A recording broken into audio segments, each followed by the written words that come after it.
This is the Digital Afterlife of Grief, and I am your host, Ginger Lou. And this week we are going to be talking about grief tech and the implications of a digital afterlife and the death tech startups recreating the dead. Now, I've talked a lot about this over the past year, that death tech companies and grief tech have been in the news. Different things have evolved over the past 12 months.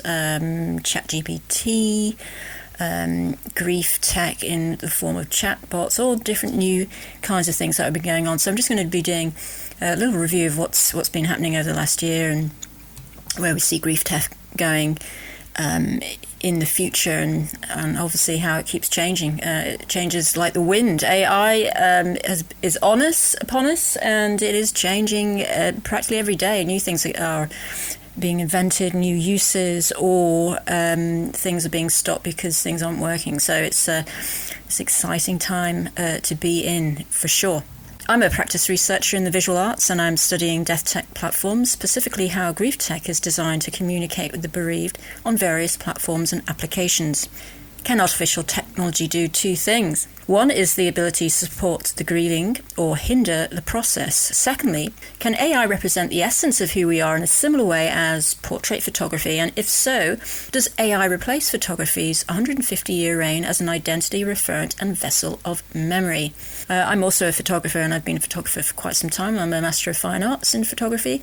It is my profession, as well as I have a startup as well in film production and marketing. I'm also a writer and author and a PhD researcher. The development of AI technology raises significant ethical concerns about grief and mourning. The implications of creating AI avatars for the deceased without permission is a legal and moral issue that some death tech companies have addressed in their terms and conditions. Beyond current limitations, the advancement of AI technology suggests that avatars will improve over time and will be more realistic and personalised. Although this sounds like a positive step in preserving the memory of our dead loved ones, prolonged grief could be a debilitating outcome if the dead are recreated in exact detail. Other ethical considerations are at play. Who owns the avatar after the individual's death, and how secure is their data? What happens if an avatar that is shared between family members ends up on the internet and is shared by strangers?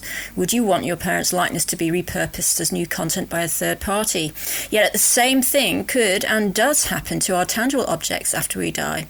Markets are full of old discarded photographs of long lost families. We've seen all the photographs of anything from Victorian, Edwardian, 1940s, 1950s, 60s, 70s, 80s. It goes on. We see all these photographs that have been discarded. They've all got stories, and they end up in markets and thrown away there. It's of course, these people are long dead, so what would they know anyway? So it wouldn't hurt them, all right? But I mean, it's just the thought of it, isn't it, really? There's no legal defence about these photographs being used by third parties. Unknown family memorabilia for sale on market stalls is pretty much the same as digital and AI images lost on the internet. It's just a different technology that creates, produces and shares images. But while the family is alive, the potential psychological impact on the bereaved interacting with AI personas or replicas of the dead loved ones raises important ethical questions with few answers because the technology is so new.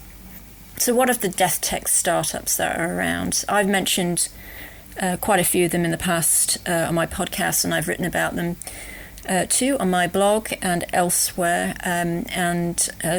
There's pretty much, the news has been pretty much slow, I guess, at the moment, because there aren't that many new ones that have come about. So I'm just going to mention a handful of the ones that have been hitting the headlines over the last few months, since last summer, actually.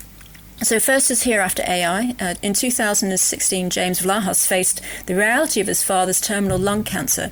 Wanting to save his father's memories, Vlahos recorded his life story, hoping to preserve his previous memories, but he needed something that captured more of the essence of his late father.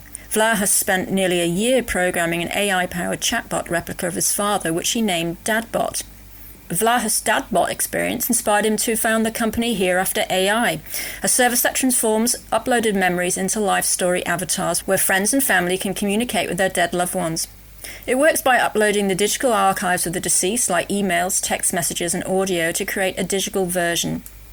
Here After AI is an interactive memory app that is designed to recreate the personality of the deceased by asking a series of questions and answers, which creates a chatbot for the bereaved to interact with on their smartphone or cloud-based voice AI like Amazon's Alexa.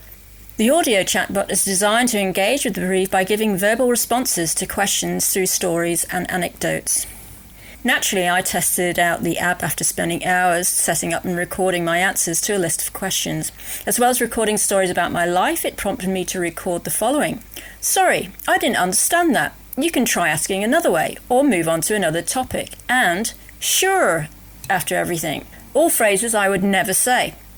The integration of powerful AI chatbots like ChatGPT has accelerated the development of grief tech, leading to projects that live forever in the metaverse.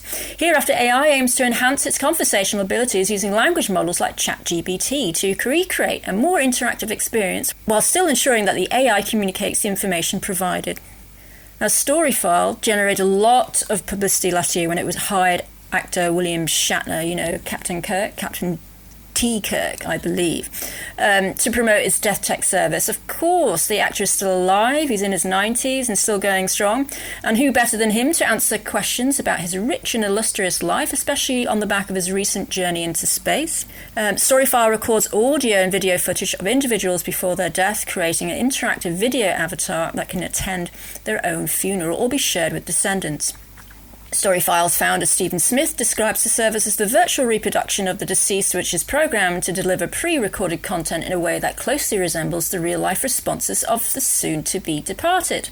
However, there are limitations because the reproduction can only address topics within a predefined set of discussion areas. Smith's team is developing the technology further to enable conversations with a 3D likeness of the deceased. For the question and answer sessions, Storyfile uses an AI chatbot as the interviewer, and it covers a range of topics. Smith, who previously led the University of Southern California's Shoah Foundation, has been impressed by the AI's capabilities, saying that ChatGPT can handle the task of an experienced oral historian. What sets Storyfile apart from other death tech startups is that it doesn't want to create AI for generating original spoken content, which some find unsettling. Smith favours a more natural approach, but other death tech founders like Justin Harrison defends the use of AI technology in generating new content through natural language processing and generative AI. The mental health implications of death and grief technology are under scrutiny. Smith acknowledges that some may find it too early to interact with a virtual reproduction of a loved one immediately after their passing. However, he believes that Storyfile provides a vital platform for preserving the legacy of the deceased for future generations. And he's absolutely right, because grief is personal, grief is individual. Everybody grieves in a different way. Everybody has a different experience with death. Rememory is developed by the Korean company Deep Brain AI, which is primarily known for creating interactive screens and AI news anchors. For $10,000 and a few hours in a studio, users can create a personal avatar to give that to their family after they die. The AI is inspired by the Korean mourning tradition of Jesa, when family members of the deceased make annual visits to the resting place of their dead loved ones. Rememory does not replicate the personality of the essence of the deceased because the training data is limited to a single mood characteristic. So if you can imagine, if that costs $10,000 just for a single mood, and what I'm trying to research is this thing called essence, because it's a byproduct of portrait photography, the invention of photography 150 years ago. It wanted to copy painting, which was all about the essence of the subject. You're photographing, usually, well, with painting for sure, a very important person, and it was up to the painter to try and to paint the essence of that person, whether it was a man who was influential or royalty. Okay, so photography, when it was invented 150 years ago, was on the back of portrait painting, and so again it was down to the photographer to capture the essence, and again it was usually very important people in society, because at the very early stages of photography it was only afforded to the well-off before it went ballistic, which is kind of a bit like what's happening with AI. The essence of, if it was a famous writer, an intellectual, etc., etc. So the essence of someone. So with that in mind, with these AI tech companies that are trying to capture the essence of your dead loved ones, what I'm interested in is, because photography captures a 2D version of our loved ones, and as you can imagine, as soon as you take a photograph, it is that subject of the photograph is in the past. in that instant.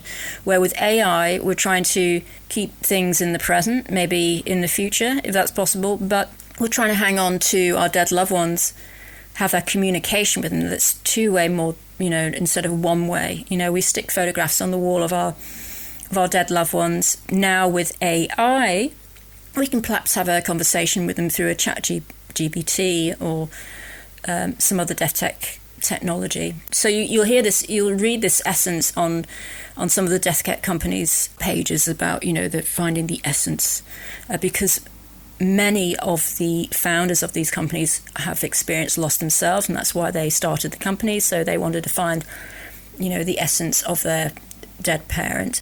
So UONI Virtual is another death tech company has had a bit of publicity as well. They take a different approach to communicating with the deceased. The company collaborates with clinical psychologists and offers additional mental health resources on its website to encourage responsible uses of its technology and safeguard the well-being of its users. UONI Virtual focuses on the communication between the living person and the deceased, with an emphasis on recreating their personal one-to-one relationship. Its founder, Justin Harrison, created the Death Tech company to redefine how people deal with grief. The app scans text and phone call messages to create data for a chatbot that can deliver original responses through text, chats, or audio, and replicates the deceased relative's voice. Seance AI is described as a temporary emotional processing tool which uses a pay-per-session model rather than encouraging long-term digital connections. Leading the development of Seance AI is designer Jared Rocks, who wants users of the platform to not experience it as a permanent connection with the deceased, but rather to provide users with a channel for closure.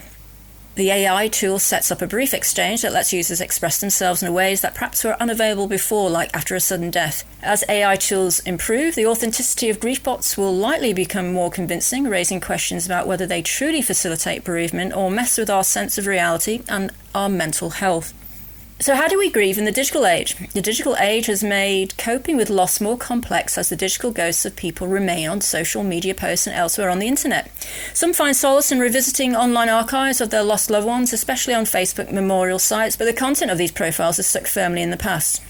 While the idea of connecting with the deceased loved ones through AI avatar chatbots may bring comfort, it also raises ethical and psychological questions.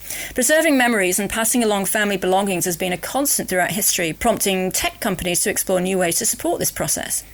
The application of avatar chatbots is not solely limited to coping with grief and loss. It could also serve as a tool for documenting personal thoughts, communicating difficult conversations, and preserving memories in the present. Such avatars may have value and purpose even when people are alive, allowing them to pass down their experience to future generations. While avatar chatbots can be beneficial during the grieving process, they also raise concerns about the impact of mental health and emotional well-being. Some research indicates that excessive reliance on avatar chatbots might hinder their ability to adapt to loss and prolong grief. Death tech designers still face significant challenges in accurately mimicking a deceased person while dealing with issues of privacy and consent. Generative AI tools like Chatbot GP string words together based on statistical probability and have been known to produce arbitrary, false, or harmful content. New York University professor Gary Marcus warns that systems like ChatGPT can't accurately replicate a relative as they tend to fabricate information. But advancements in audio and video reproduction have made digital copies of deceased individuals possible, making technology like deepfakes more accessible. Marcus believes that generating AI's arbitrary or inaccurate responses may pose risks to users. He emphasizes the need for a clear understanding of the technology's limitations, as these models can more convincingly mimic human behavior. How do we check the authenticity of the words spoken by an AI persona? In the case of grief tech, authenticity is about being as close as possible to how the deceased looked and sounded. This depends on the volume of data entered into the chatbot. Even with vast amounts of training data, the chatbot might still provide inaccurate information. Responding to complex questions remains a struggle for these chatbots as they lack the point of view and essence of the deceased. While challenges remain, advancements in AI technology are bringing us closer to lifelike virtual interactions with departed loved ones. However, the ethical implications surrounding privacy and consent must be carefully addressed as these technologies continue to evolve. Replicating the birth of photography. The recent emergence of AI grief tech presents a unique take on family remembrance, which echoes the new techno-craze of photography on its emergence in the 19th century. Photography captured the Victorians' imagination, and it is no wonder that despite some initial flaws in its invention, the technology evolved at a rapid pace, from capturing the essence of the elite to memorializing the family in life and in death. It's an exciting time, and I say that even as a photographer who has battled and embraced analog, digital, and now AI. Photography didn't replace painting in the 19th century. In fact, it led to artists creating a new vision of the world rather than replicating it in exactitude. Photography has evolved from large format to instant cameras, from analog to digital. The reasons why we take photographs of our loved ones hasn't changed in 150 years, but the technology has. AI is used to edit and enhance photographs, but this isn't the AI we were talking about here. A year ago, I wrote about the similarities of photography and AI revolution. I discussed the history of taking photographs to create our likeness and to preserve memories. Photographs, films, and videos of our loved ones capture a moment in time. AI has the ability to do something that radically shifts memory, time, death, and identity. Those of us who have lost loved ones understand the connection we have with the objects and memories left behind. Many of us talk to the photographs of our lost loved ones or blow a kiss to their image, as I have done on many mornings. The evolution of technology has shaped the way we grieve, from the early days of photography, which brought images of our loved ones into our homes, to Facebook memorial pages that serve as spaces for remembrance. Incorporating AI into the grieving process seems like a natural progression. Adding a layer of interaction can be comforting, especially during the initial stages of loss. For those who missed a chance to say goodbye, GriefBots can offer closure. There are valid concerns about the impact on the healing process. As we continue to use the technology and form strong emotional bonds with digital personas, the fusion of AI and memory conservation presents a reminder that even as we progress into an AI-driven future, the stories, memories, and voices of the past continue to resonate within the algorithms of our digital world. It might be time for individuals to consider planning their digital afterlife. Whatever technology we use, ultimately, the essence of human connection and the significance of genuine memories remain central to human agency. This has been The Digital Afterlife of Grief, and I'm Ginger Lee. Goodbye.